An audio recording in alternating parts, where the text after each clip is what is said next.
السلام علیکم۔ آج ہم ڈاکٹر اسرائیل احمد کے اس بیان میں ہم سنیں گے 27 ليلة القدر کی رات کی فضیلت۔ کیا 27 رات ہی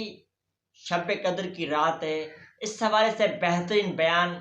پروفیسر ڈاکٹر اسرائیل احمد کا بہترین بیان، اور چلتے ہیں بیان کی طرف اور سنتے ہیں اس حوالے سے ڈاکٹر اسرائیل احمد کی کیا رائے ہے کہ کیا ليلة القدر کی رات 27ویں ہے۔ اس حوالے سے بہترین بیان ہے، چلتے ہیں بیان کی طرف سنتے ہیں ڈاکٹر اسرائیل احمد کی اس حوالے سے کیا رائے ہے۔ میں یہ کہہ سکتا ہوں کہ تقریباً اجماع ہے اس پر کہ یہ رات رمضان مبارک ہی کی ایک رات ہے۔ اس کی دلیل ایک تو یہ کہ القرآن یفسر بعضہ بعضا کے اصول کے مطابق قرآن مجید کے اندر سورہ بقرہ میں واضح کر دیا گیا شہر رمضان الذی انزل فیہ القرآن، رمضان مبارک کا مہینہ وہ ہے کہ جس میں قرآن نازل کیا گیا، اور یہاں فرمایا انا انزلناہ فی لیلۃ القدر، ہم نے اس کو اتارا ہے لیلۃ القدر میں۔ ان دونوں کو جوڑیے تو اس کا ایک لا محالہ جو ایک انیویٹیبل رزلٹ نکلتا ہے وہ یہی ہے کہ یہ لیلۃ القدر رمضان مبارک میں۔ دوسری اس کی تائید ہوتی ہے وہ مشہور حدیث جس کو الحمدللہ کہ ہم نے بہت عام کیا ہے، رمضان مبارک کی آمد سے قبل کوشش ہوتی ہے ہر سال جو ہے اس کی یاد دہانی کرا دی جائے۔ ایک طویل خطبہ جو حضور نے دیا تھا، خطبنا رسول اللہ صلی اللہ علیہ وسلم فی آخر یوم من شعبان، یہ حضرت سلمان فارسی رضی اللہ تعالیٰ عنہ سے مروی ہے کہ حضور نے شعبان کے آخری دن ہمیں خطبہ ارشاد فرمایا، یا ایھا الناس قد اظلکم شہر عظیم شہر مبارک شہر فیہ لیلۃ خیر من الف شہر، لوگوں آگاہ ہو جاؤ، تم پر ایک بہت مبارک مہینے نے، بڑی عظمت والے مہینے نے سایہ کر دیا ہے، سایہ فگن ہو گیا ہے تم پر ایک مہینہ جو بڑی عظمت والا ہے، شہر عظیم جو بڑی برکت والا ہے، شہر مبارک، اور تیسرا جملہ اس میں یہی ہے شہر فیہ لیلۃ خیر من الف شہر، وہ مہینہ کہ جس میں ایک رات وہ بھی ہے کہ جو 1000 مہینوں سے افضل ہے۔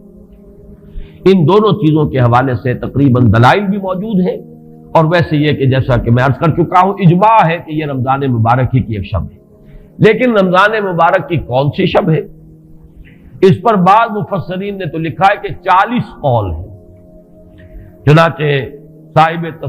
تفسیر مظہری قاضی ثناء اللہ پانی پتی نے، میں نے وہ تفصیل تو نہیں پڑھی، کہ 40 قول نقل کیے، لیکن امام راضی نے جو 9 قول نقل کیے ہیں وہ میں تیزی کے ساتھ آپ کو سنا دیتا ہوں۔ ابن رزین رحمہ اللہ کا قول یہ ہے کہ رمضان کی پہلی شب ہے۔ حضرت حسن بصری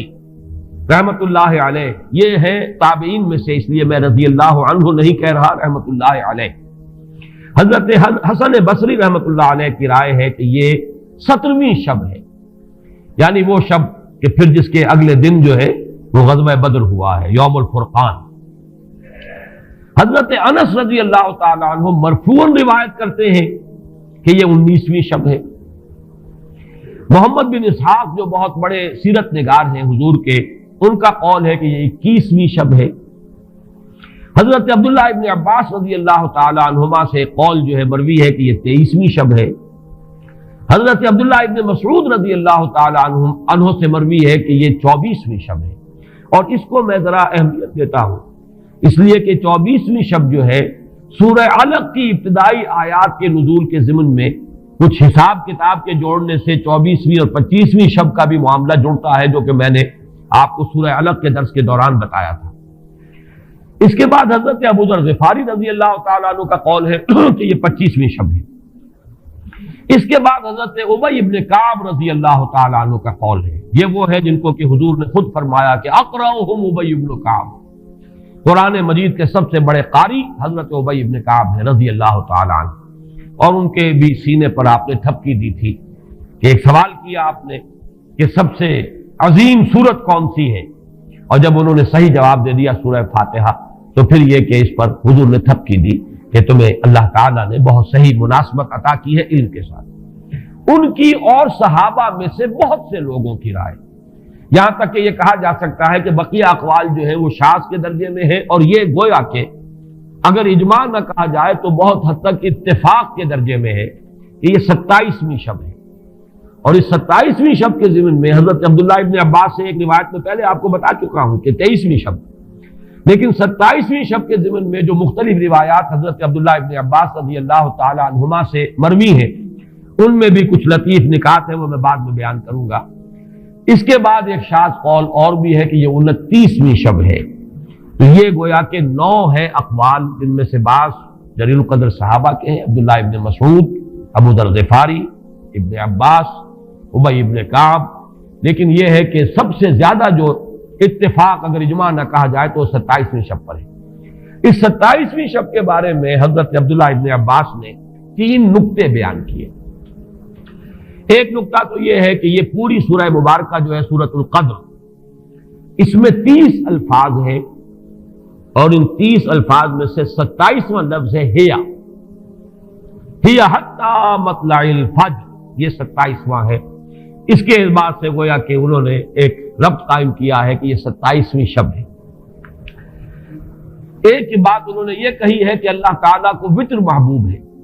اللہ وطر و یحب الوطر، اللہ خود بھی اکیلا ہے اور وطر کو پسند کرتا ہے۔ پھر یہ کہ وطر جو ہے اب رمضان مبارک کے اندر اگر وہ وطر شمار کیے جائیں گے تو 14-15 وطر بن جائیں گے، لیکن اس میں چونکہ آخری عشرے کے بارے میں بہت سی روایات جو ہیں ان کا تقریباً اجماع ہو جاتا ہے کہ آخری عشرے میں، تو آخری عشرے میں بھی 5 وطر آئیں گے، 21ویں، 23ویں، 25ویں، 27ویں، 29ویں۔ لیکن حضرت عبداللہ ابن عباس کہتے ہیں کہ 7 کا ہنسہ اللہ تعالیٰ کو بہت پسند ہے، اور بہت سی چیزیں جو ہیں عالم تکوینی میں بھی اور عالم تشریعی میں بھی بہت سی چیزیں وہ ہیں کہ جو 7 کے ہنسے کے ساتھ وابستہ ہیں۔ 7 آسمان ہیں، 7 زمینیں ہیں، ہفتے کے 7 دن ہیں، طواف کے 7 شوط ہیں، سعی بین صفا والمروہ وہ بھی 7 مرتبہ ہے، ادھر سے ادھر، ادھر سے ادھر 7۔ اسی طریقے سے سجدے کے اعضاء بھی 7 ہیں۔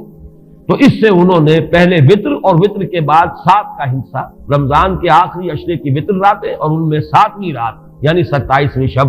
وہ اپنے اس حساب کتاب سے بھی، اور جب انہوں نے یہ بات بیان کی تو حضرت عمر رضی اللہ تعالی عنہ نے ان کی تحسین کی تھی۔ آخری بات اور بھی کہی گئی ہے کہ لیلۃ القدر جو ہے اس کے اندر حروف کو اگر شمار کیا جائے تو 9 بنتے ہیں، اور یہ لیلۃ القدر اس سورہ مبارکہ میں 3 مرتبہ آیا ہے۔ انا انزلناہ فی لیلۃ القدر وما ادراک ما لیلۃ القدر لیلۃ القدر خیر من الف شہر۔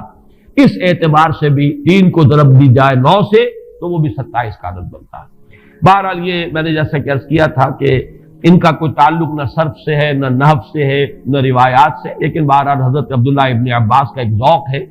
اس کو آپ ذوقی باتیں بھی کہہ سکتے ہیں، لیکن یہ کہ حضرت عبداللہ ابن عباس کی ذوقی بات ہے، لہذا اس کا کم سے کم تذکرہ ہو جانا چاہیے۔ ایک بحث یہ ہے کہ اہیا باقیۃ ام لا، کیا یہ رات جو اس کی عظمت تھی یہ باقی ہے، یا صرف وہی رات جو تھی جس میں کہ قرآن مجید نازل کیا گیا وہی عظمت کی حامل تھی؟ انا انزلناہ فی لیلۃ القدر، یا یہ کہ اب بھی ہر سال یہ رات آ رہی ہے تو اسی عظمت کی حامل ہے، اسی قدر و منزلت کی، اسی برکت کی حامل ہے؟ اس پر بھی تقریباً ایک اجماع ہے کہ یہ لیلۃ القدر باقی ہے، ہر سال آتی ہے۔